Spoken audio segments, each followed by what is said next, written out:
Thank you for staying with us. Let's now take you through the front pages of Nigerian newspapers to see what the headlines will be today, and we'll return for some more analysis. The Nation kicks off on political conversations this morning. We'll see here by-election contest hots up in Oyo, Ogun, Edo and Anambra states. Of course, the drums are already rolling or sounding in this state. We'll see what happens in the days running up. And the Leadership newspaper runs behind that. Reactions as Tinubu orders review of revenue retention by NNPCL and other ministries as well. We'll let you know the impact of what that would look like. News Direct takes us on a different conversation this morning. Tinubu bans creation of new federal private universities for 7 years. We'll analyze what that also would be. This Nigeria is where we're going to next right about now. And on this Nigeria, we see here federal government holds creation of new tertiary institution for 7 years. Same matter as well. And the Daily Times is where we'll see what has been discussed also this morning. Reps probe federal government's 1.06 trillion naira CARES social intervention program. You know, sometimes when I keep hearing this money's, we'll talk what this money's really is and what would be done with them. The Blueprint takes us on the same conversation as well this morning. FEC approves 493 billion naira for Kano Katsina Road Qatar Bridge. We just saw the minister there, Dave Umai, talk about that, but we'll analyze more when we come back for that. The Daily Independent takes us also on a different matter. Federal government draws flag for soft peddling on Kwam comfort cases. We know what the outcome of either of these cases are. We'll talk to know exactly what the matter is at the end of the day. But the Hope newspaper takes us on another ride in education here again. JAMB offers waiver to underage admission candidates. Screens 599 students. Okay. And Observer Times this morning brings a different view to the matter. And I'm trying to look for that. Okay. Bago commends Tinubu over DSS arrest of terror leader. That is on security. About time we don't hear any one of them anymore. But the Platform Times runs on a different matter this morning. Gunmen terrorizing Southeast, not unknown. This is according to Amnesty International. And finally, on the Sporting Live, Osimhen right there again boldly. Osimhen's capture, smart investment. Okay, of course, we expected that to be a smart investment. That's why you went for him. But Atoma, Ria, and Ibrahim this morning. Let's begin with the Nation on this matter of by-election. Atoma, Oyo, Ogun, Edo, and Anambra are preparing for a by-election. You know, sometimes I used to just wish that every state would just be part of the same bulk at the same time. We don't need to do buys. Yes, but you see, we are human beings. From time to time, things happen to us. We might die in office. We might do a whole lot of things. Maybe logistics didn't allow the elections to happen in your state when it should happen. So many reasons why by-elections would come. However, I personally expect that by-elections should be an opportunity for the umpire to show how grounded they are in putting these elections together. It is also very hot.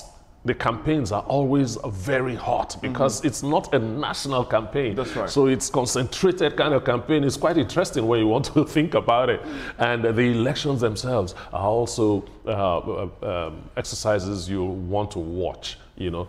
Okay, so we're having by-elections in this state. Let's see how the thing comes out. And I pray we don't have a myriad of court cases after the elections. Because that's also why by-elections happen. Because after the election, people go to court who feel, you know, something happened. And then if the verdict turns out to be what they wanted, then they go back for an election. But, you know, talking about the court cases is, we see it all the time in these by-elections. But let me tell you why this one is a bit heated for me. Because what's special about the states is Oyo and Ogun, they have hot rivalry between APC and PDP, and it could either go any way. That's right. When we talk about Edo, we have a preview of the big governorship election that is coming, you know, later this year. And then Anambra, APGA usually dominates, but other parties are trying to break in. So that is why this particular by-election, people are really looking forward to it. But I'm just hoping that, you know, it happens, we do not see violence, and at the end of the day, the right person wins and we don't hear all these court cases. Because sometimes it gets tiring, you know, going to court, dragging, it's coming back again. And I'm just hoping that this goes peacefully. Like he said, they are always highly concentrated because everybody is looking,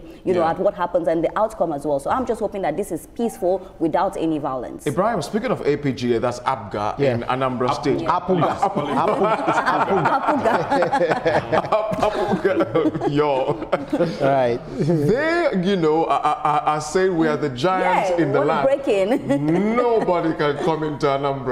We are the guys. In fact, we had one of them, you know, on one of our flagship program, I think 2 days or thereabout ago. He said all the parties are affiliates of APGA. No, that is not lies. That is not lies. That is why APGA dominates when it comes to the southeast. So that is why they only decide who they support for the president at the national level. The present governor, Soludo, has supported President So that is exactly where I'm going. Yeah. So they will say, they pitch their tent towards who they feel will help them when it comes to, you know, good governance, or they want to ally with anyone. So it is normal. So, but the thing there is, you guys are concerned about what will the fallout of the by-election that has not even held. Exactly. But it is natural that after these elections, one thing that always happens is that you see people who are aggrieved, who will go to court, and that will be another round, and it can even last much more. But I guess everything has a timeline now, so there is no way they can, you know, they can delay it in determining. We hope so. Fingers crossed. I completely agree with the Toma. INEC needs to show their strength in this by-election to say that we are prepared for 2027 as a case. It's just very few places, so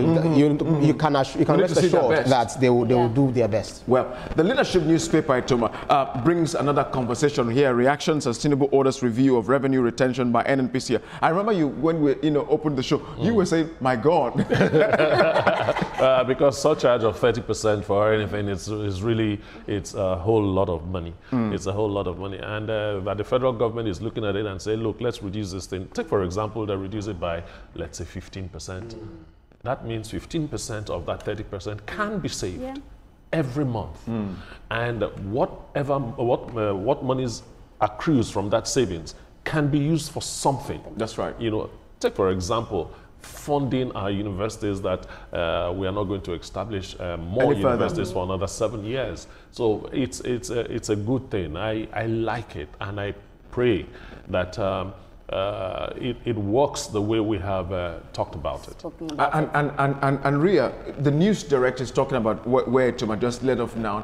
The president, banning creation of federal universities. The writer here says, Minister laments poor quality of infrastructure molds improved quality of education. I did a documentary on the state of Nigerian education. And I sat down with eminent professors in the universities, and they told me the comparison between what happens in Nigeria, Ghana, and a few other countries in this region.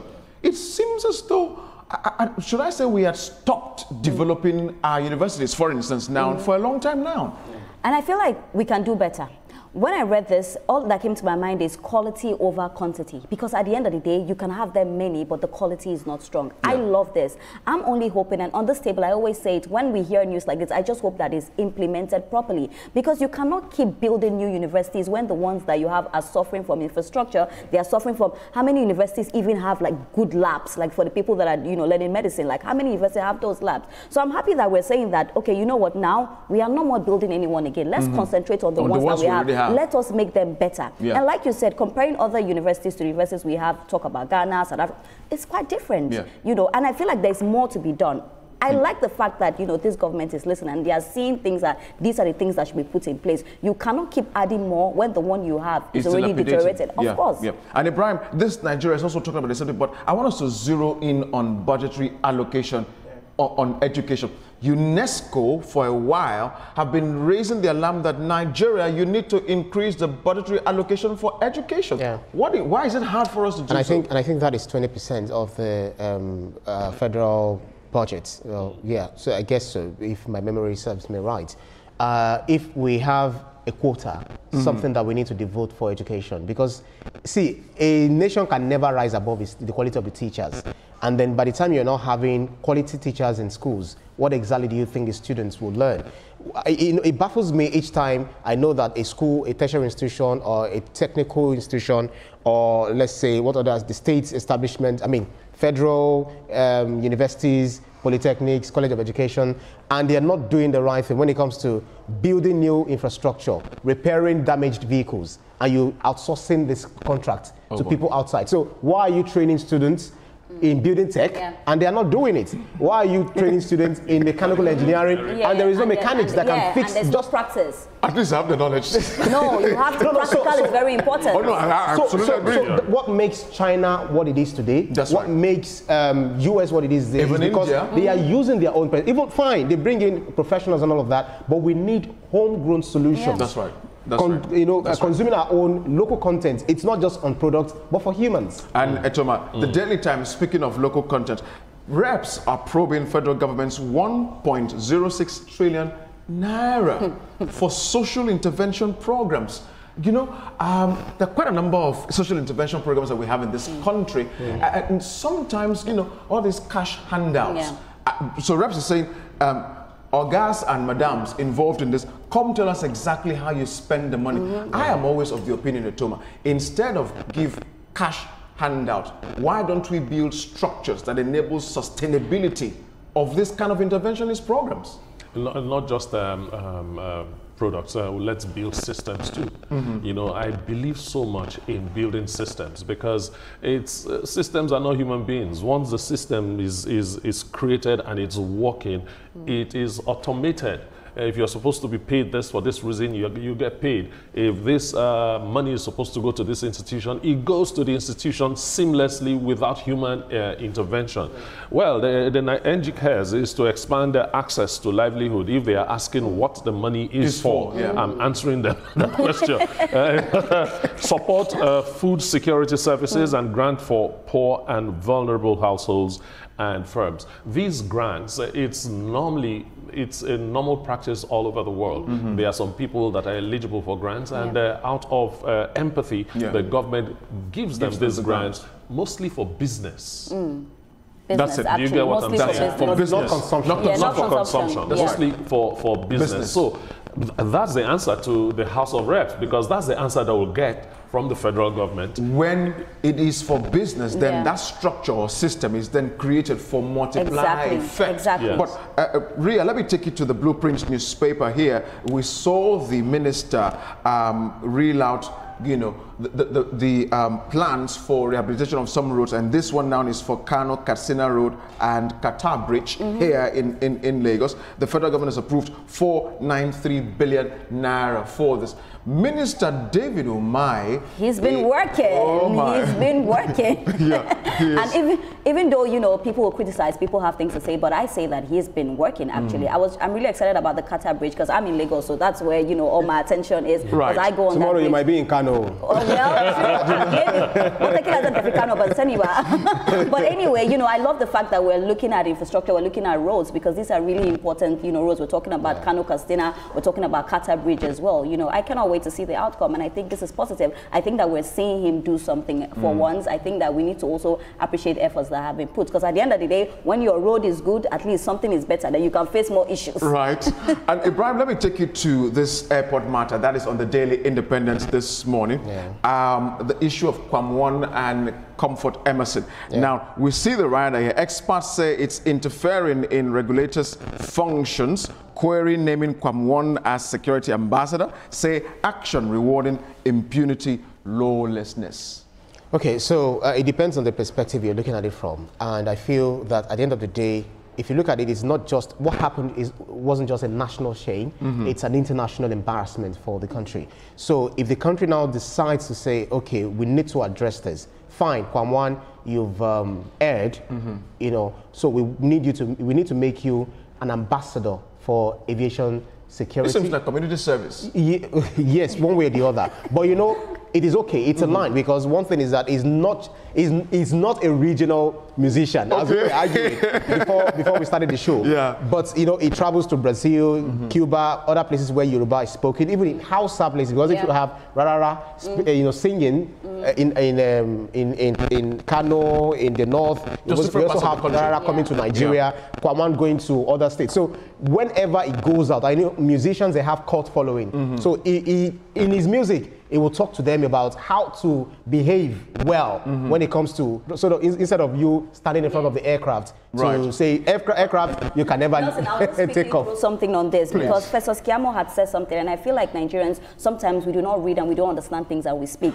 He said that making somebody an ambassador doesn't mean that it comes with money. It's voluntary. That's right. And if you remember, there was a time Naramali, and if you remember, they used him as well. He said that it's a common practice all over the world for repentant offenders, and they are made to preach publicly against what they had done. So I think we need to understand it, because on social media, everybody's like, oh, he's not being paid. He's not a career ambassador. Voluntary. And Ria, I love that you brought that clarification so our viewers can understand better the matter here. But Etoma, let's talk about JAMB. That is on the Hope newspaper this morning. JAMB is offering waiver to underage admission candidates. So it would probably mean, now let me read the rider here. Special committee to assess candidates below 16 with outstanding UTME YX scores. So if I'm 13 years old, but I have a sharp brain, I can take JAMB. Yeah. Yes. The Nigerian education system looks at the student's age. For me, I think they are concentrating too much on the age. You know, we have geniuses. We do. Yes, we have geniuses. Why don't we have space for that? You know, if you are qualified academically to take JAMB at 14, please go ahead. Why are we having one, although it's necessary actually to have a committee that will document all these underage students that are going to take the exams? I like that. But we are making so much noise about it. It is possible for a 9-year-old to be qualified academically. And I'll say something very funny on this table. Age is just a number. You can be a fool at 40. No, the fact that we have Nigerian kids that are super intelligent. I know some that can even take JAMB at 7. I'm telling you. No, I agree with you, Ria. But the Observer Times, Ria, this a little bit of security matters here. Bago is commending the president over the DSS arrest of terror leader. I just hope that all the leaders of whatever, you know, terrorist or insecurity organizations is just snapped and thrown somewhere. It's high time, Nelson. On this table, remember when I was telling you, we spoke about the fact that one came out and said that he's releasing people, the audacity he had. Oh boy. I love the fact that they are being arrested, because at the end of the day, we do not need these people in society. So they all need to be just tied and thrown somewhere. And I think that, you know, him commending the president is a step in the right direction. And Ibrahim, still speaking on security, the Platform Times, Amnesty International is saying that gunmen terrorizing the South is unknown. Yes, so it is wrong. It's a very wrong appellation to say unknown gunmen, because they are humans. They are not ghosts. They are not ghosts. They are not genies that you cannot even identify where they are. So it's so sad. You know, we need people like Peter Obi also. Let me just bring him his name to champion the cause of, you know, fighting insecurity, because he has once said that he knows them. In fact, in the video that I saw yesterday, was saying that his child, maybe daughter, wanted to teach in Nigeria, and then she couldn't go to Anambra because of the insecurity there. She has to come to Lagos, and then she's teaching one of the public schools there.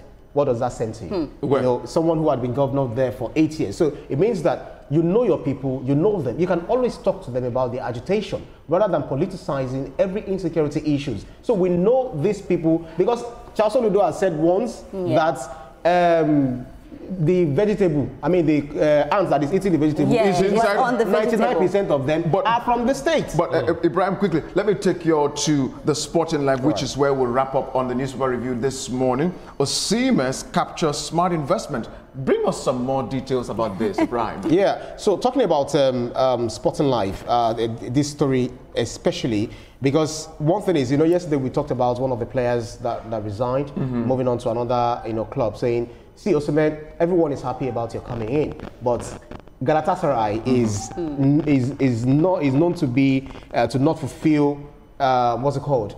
Pledges, promises, because they promised him a certain amount of money which they didn't pay. Yeah. So he is leaving that to them. So Osimhen, you need to put your eyes put your ears on the ground, put your eyes on the ground as well, put all the faculty of your reasoning on the ground, and then yes, enjoy it, enjoy the money, but make sure that you know what you're doing. So others are saying that this money is just too much, it's insane. We know football. But at this time, I think it's a good deal for Osimhen, isn't it, Rhea? Osimhen is always on the papers. He's my guy. I love Osimhen. He's my guy as well. He's your guy too. I think we need to be getting royalty from Osimhen. Because we always talk about him. We should be. Osimhen, you need to come visit. Honestly, you need to come to TVC. But that's how far we can take you on the newspaper review segment this morning. Coming up on TVC Breakfast, what happens when human insight meets artificial intelligence? We will